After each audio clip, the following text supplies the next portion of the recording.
Good afternoon from Bali, everyone. It's Hanifa Menon from hearthealthbrainhealth.com, encouraging healthy grieving and mindful actions. So today, as promised, I wanted to continue a little bit on contemplation.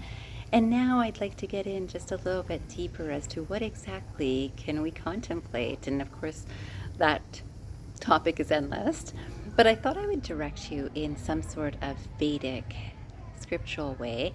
And I do believe that all contemplation from any tradition can actually focus on these three areas. And the first would be the body level. So if we think about the body, we can think about, am I hot or cold? Right now I'm hot, but this morning I needed 2 sweaters, so I was cold then. And the body feels more comfortable with one or the other. And so I like this or I don't like this. But when we start thinking about I like or dislike something, we start using the mind. So that's the mind level.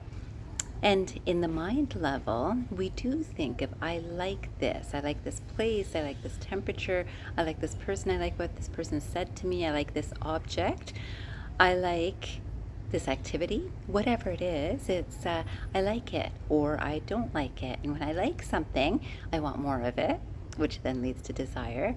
And then when I don't like something, I run from it, which leads to fear. And of course, fear can lead to all sorts of different emotions like frustration and anger and irritability. And then in frustration and anger, because I don't like something and I can't get away from it, or I really like something and I can't get it, I can then become a little bit annoyed and aggressive in my words of why can't I get that, or I can be aggressive in I want more of that and I demand more of that, and all of that comes up. Then I can also lead to jealousy, and I had done a few videos about this some time ago. Maybe I'll try to put a link of that under this video.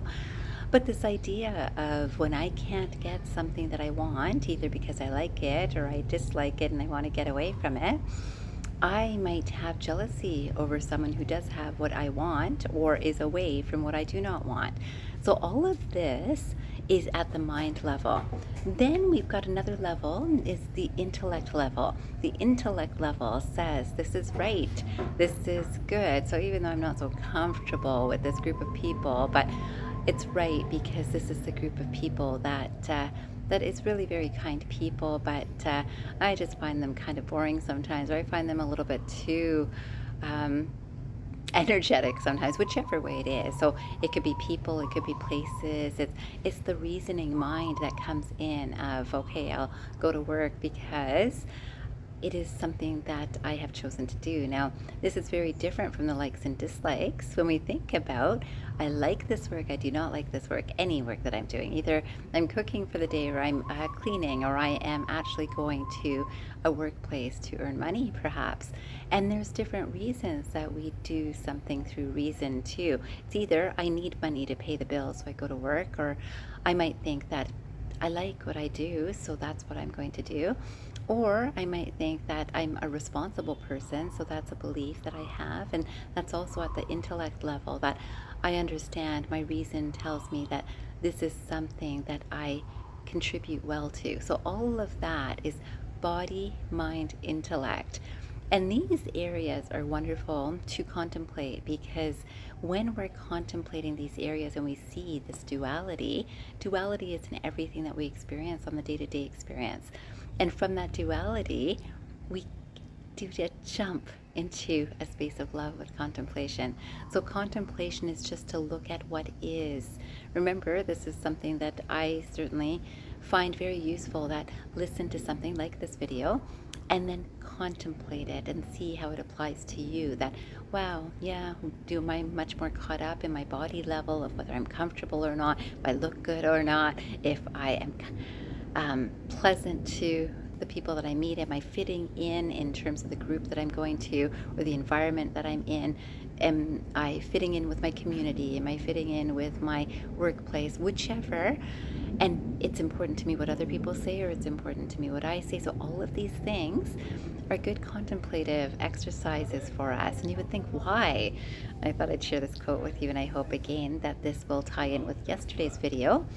And it says, it's by Rabindranth Tagore, and it says, Only in love are unity and duality not in conflict.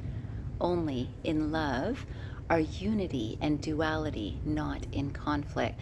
And you can imagine this. I don't mean this about this romantic love of, oh, I really love this person because they do this so nicely, whatever they do so nicely.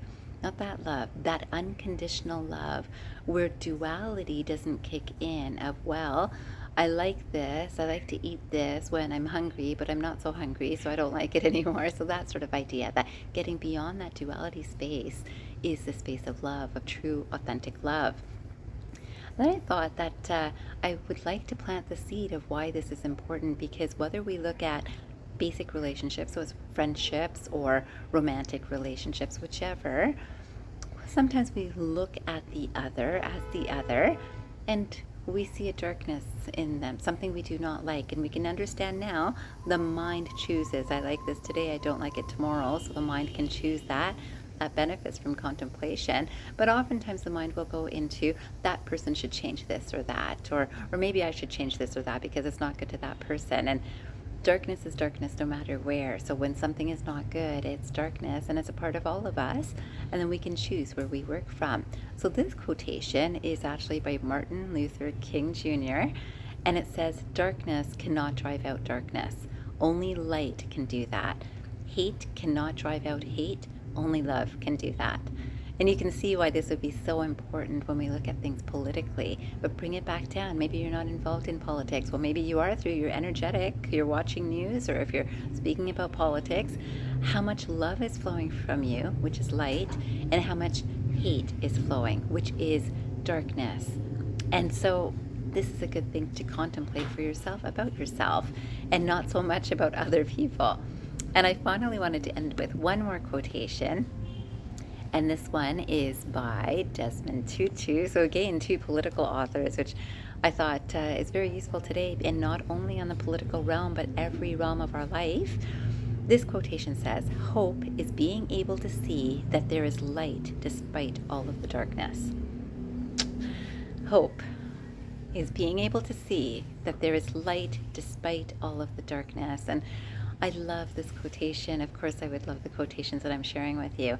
And this is hope, this hope that there is light, and you are the light. You might hear that term and understand you are the light. You are the darkness too. And what do you shed from yourself? What do you share from yourself? What do you reflect out to the world, and how do you help either the people closest to you or the people farthest from you? You can notice this in your thoughts, your words, and actions, and I hope that we all do this today, and let's be the light that we are. I wish you a fantastic day ahead, and I hope you know, transform your mind and transform your life. Have a great day, everyone.